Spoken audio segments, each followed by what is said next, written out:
जौनपुर के अटाला विवाद को लेकर असदुद्दीन ओवैसी ने एक्स पर पोस्ट किया।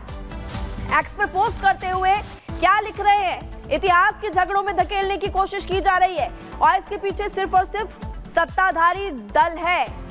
असदुद्दीन ओवैसी ने एक्स पर पोस्ट किया जौनपुर के अटाला विवाद को लेकर और वो कह रहे हैं कि इसके पीछे सत्ताधारी दल है और जानबूझकर इतिहास के झगड़ों में धकेलने की कोशिश इस वक्त की जा रही है। तो ओवैसी ने ट्वीट करके ये बड़ी बात कही है। इसी खबर पर हमारे संवाददाता अजय दुबे हमारे साथ जुड़ गए हैं।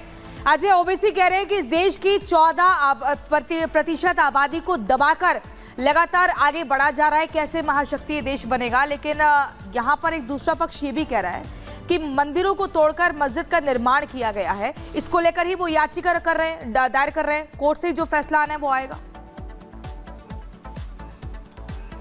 देखिए, ज्ञानव्यापी हो, मथुरा हो, अयोध्या हो, हर मामले में जब कोर्ट में शुरुआत होती है सुनवाई की तो सबसे पहली जो बाधा आती है वो पोषणीयता को लेकर 1991 का जो संविधान का मामला है उसकी पोषणीयता को लेकर सवाल करते हैं। और अब अटाला जो जौनपुर की मस्जिद है उस मामले में पोषणीयता के ऊपर जो जिले की अदालत है उसने अपना फैसला सुनाया। अब इसके खिलाफ हाईकोर्ट में दरवाजा खटखटा दिया गया। महत्वपूर्ण ये कि तमाम जो ऐतिहासिक दस्तावेज मिलते हैं, चाहे वो बाबर के बारे में जो उनके इतिहासकारों ने लिखा है, चाहे वो औरंगजेब के बारे में उनके इतिहासकारों ने लिखा है, इन तमाम इतिहासों में जिक्र अलग अलग मंदिरों को तोड़ने का और उसकी जगह पर मस्जिदों को बनाने का सीधा सीधा रेफरेंस निकल के आता है, चाहे वो बदायूं का मामला हो, चाहे संभल का मामला हो। ऐसे में जो ऐतिहासिक एविडेंस दिए जाते हैं और लीगल जो प्रोसीडिंग शुरुआत होती है तो वो एक अलग तरीके से देखने को तस्वीर मिलती है जमीन पर। अब इसको लेकर आक्रोश भी देखने को मिल रहा है, चाहे वो संभल का मामला हो, चाहे वो बदायूं का मामला हो। जो उन मंदिरों के ऐतिहासिक एविडेंस के आधार पर उनके जांच की मांग करने वाले पक्ष है, अब वो इसको लेकर आवाज उठाते दिखाई दे रहे हैं और राजनीति भी निश्चित तौर पर बेहद गर्माती दिखाई दे रही है। अजय, जो आप बता भी रहे थे, देखिए इसको लेकर सवाल यही हो रहा है और बार बार हवाला दिया जाता है प्लेसेस ऑफ वर्शिप एक्ट का और यहाँ पर भी वही मामला जाता दिखाई दे रहा है। लेकिन अभी जो एक तरह से अर्जी दी गई है उस पर 9 तारीख को सुनवाई होनी है, लेकिन एहतियातन जौनपुर में क्या सुरक्षा व्यवस्था रखी गई है, कोई ऐसी घटना ना हो इसका ख्याल करते हुए, क्योंकि संभल में काफी कुछ देखा है।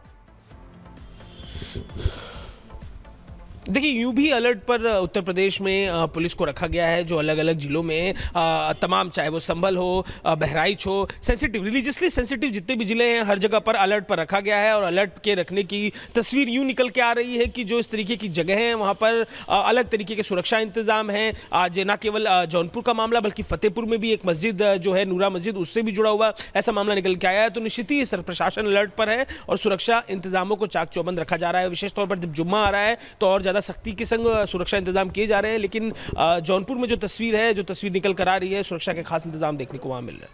जी ठीक है, लौटेंगे आपके पास, लेकिन इसी बीच आपको जानकारी दे दें कि एक बड़ी खबर फिलहाल मिल रही है और वो भी हम आपको बताने वाले। लेकिन इस वक्त आपको ये भी हम बता रहे हैं लगातार कि ये मामला काफी ज्यादा गहराता हुआ नजर आ रहा है। राजनीति भी इस पूरे मामले को लेकर लगातार हो रही है। लेकिन उत्तर प्रदेश के फतेहपुर से एक बड़ी खबर इसी बीच आपको बता दें कि एक और ऐसा ही मामला सामने आया और अवैध निर्माण को तोड़ने का पूरा मामला है। फतेहपुर में नूरी मस्जिद के अवैध निर्माण को तोड़ने का मामला, अवैध हिस्से को तोड़ने का आदेश दिया जा चुका है। ध्वस्तीकरण के आदेश के खिलाफ हाईकोर्ट में याचिका जो है वो दाखिल की गई है।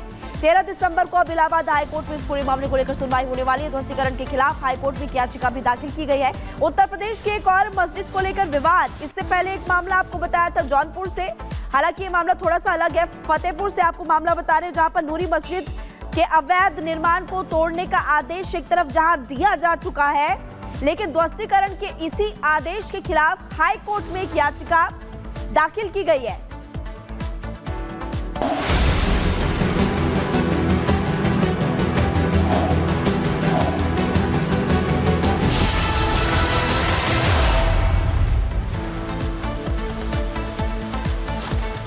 और चलिए आगे बढ़ेंगे, बात अब दिल्ली की करेंगे जहां सरेआम हत्या का एक और मामला शाहदरा इलाके से सामने आया। लगातार दिल्ली में इस तरह की घटनाएं होती दिखाई दे रही है। बड़ी खबर आपको बता रहे हैं जहां दिल्ली के शाहदरा से ये भयावह घटना सामने आई है, कारोबारी की हत्या कर दी गई है। ये बड़ी खबर इस वक्त की हम आपको बता रहे हैं।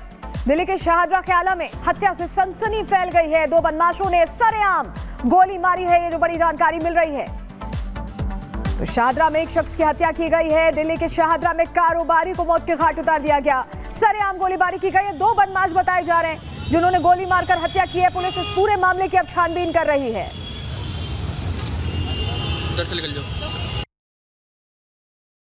दो लड़के बाइक पर गोली मारकर चले गए। ये कॉल में था।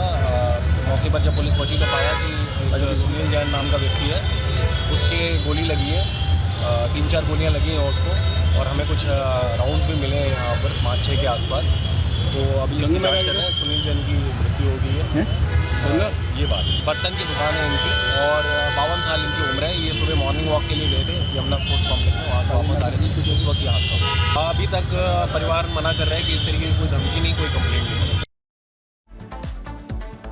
तो देखिए, लगातार हम आपको बता रहे राजधानी दिल्ली में कैसे बदमाशों ने सरेआम गोली मारी है, जिसके बाद अब जांच पड़ताल शुरू हो चुकी है। दिल्ली के खयाला में भी मर्डर की एक सनसनीखेज वारदात सामने आई। बेटों ने संपत्ति के लिए मां की हत्या कर दी। 24 घंटे में 3 मर्डर को अंजाम दिया गया है, जिसके बाद से लगातार दिल्ली में डर का माहौल बना हुआ है। 24 घंटे में 3 मर्डर की वारदातों ने राजधानी दिल्ली को दहलाकर रख दिया है। बड़ी खबर आपको बता रहे हैं। देखिए, दिल्ली में के शाहदरा में कारोबारी की हत्या होती है। 2 बदमाशों ने गोली मारकर हत्या की वारदात को अंजाम दिया। दिल्ली के खयाला में भी मर्डर से हड़कंप मच जाता है। संपत्ति के लिए बेटों ने अपनी मां की ही हत्या कर डाली। और फिर दिल्ली के गोविंदपुरी में एक शख्स की हत्या होती है। पड़ोसियों पर इस हत्या का आरोप लगता है। शौचालय में फ्लैश ना करने पर यह विवाद बढ़ा था। ये बड़ी खबर आपको बता रहे हैं। देखिए, 3 अलग अलग जगह हैं, लेकिन मामला राजधानी दिल्ली का ही है। और लगातार ये सवाल खड़े हो रहे हैं कि आखिर राजधानी दिल्ली में इतना डर और दहशत कौन फैला रहा है। कानून व्यवस्था की जमकर धज्जियां उड़ाई जा रही हैं। 24 घंटे में 3 मर्डर हो जाते हैं और ये सनसनीखेज वारदातें, जिसके बाद पुलिस जांच पड़ताल के लिए जुट जाती है। लेकिन सवाल बड़ा ये कि आखिर कानून का खौफ क्यों नहीं अपराधियों के भीतर, और कौन है ये लोग जो लगातार धड़ल्ले से दिल्ली को दहलाने का काम कर रहे हैं। दिल्ली के ख्याला में भी मर्डर से हड़कंप मचा है। बेटों ने संपत्ति के लिए मां की हत्या की। इससे पहले भी ऐसा ही मामला सामने आया था, जहां पर एक बेटे ने अपनी बहन, माता पिता तीनों की हत्या कर दी थी। और एक और मामला शाहदरा से एक शख्स की हत्या। आज सुबह वो मॉर्निंग वॉक के लिए निकला, वापस जब घर आया तो 2 बदमाश सामने से आए, गोलियों से उसको भूना और उसके बाद उसकी मौत हो गई। एक और मामला भी ऐसे ही गोविंदपुरी से आपको अभी प्रियंका बता रही थी। तो देखिए, 3 मामले सामने आ चुके हैं बीते 24 घंटों में। सवाल खड़ा होता है, क्या पुलिस का खौफ लोगों में नहीं है? अपराध लगातार बढ़ता जा रहा है, क्राइम बढ़ता जा रहा है। दिल्ली के लोग परेशान हैं। घर से बाहर निकले तो कैसे कभी लूट की वारदात होती है, कभी चोरी के मामले सामने आते हैं, चेन स्नैचिंग के मामले सामने आते हैं। और अब देखिए, ताज़ा मामला आपको दिल्ली के ख्याला से भी बता रहे हैं और शाहदरा से भी लगातार हम बता रहे हैं। और इसी खबर पर हमारी सहयोगी काजल हमारे साथ जुड़ गई हैं। काजल, जिस तरीके से राजधानी दिल्ली में 3 मर्डर होते हैं पिछले 24 घंटे में, ये वाकई कुछ छोटी मोटी घटना नहीं है, बड़ी वारदात है। लगातार हम देख रहे हैं हर जगह क्राइम स्पॉट पर पुलिस की टीम भी पहुंची हुई है। क्या कुछ और जानकारी मिल रही है?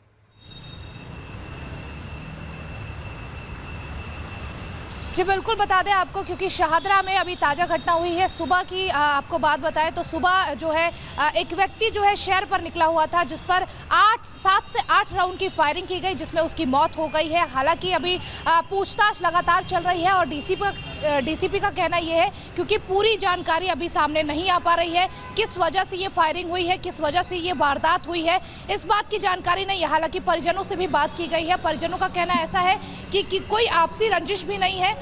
और दूसरी तरह लगातार पीसीआर की टीम जो है वो पहुंची हुई है शाहदरा में और लगातार पूछताछ कर रही है। सीसीटीवी फुटेज जो है वो भी खंगाले जा रहे हैं। लगातार ये जानकारी जो है इकट्ठा करने की कोशिश की जा रही है कि जो फायरिंग हुई है आखिर उसकी वजह क्या है। ठीक है काजल, बहुत बहुत शुक्रिया जानकारी देने के लिए। तो देखिए, मामला दिल्ली से सामने आया है, शाहदरा से सामने आया, इसके अलावा गोविंदपुरी से भी एक मामला सामने आया, ख्याला से भी एक मामला सामने आया। यानी कि ओवरऑल बीते 24 घंटे की अगर बात करें तो इस तरह के मामले लगातार सामने आ रहे हैं। अब देखना होगा कि पुलिस कैसे कार्रवाई करती है। लेकिन इन मामलों के सामने आने के बाद जो लोग वहां पर आ रहे हैं वो भी डर के साए में जीने को मजबूर है।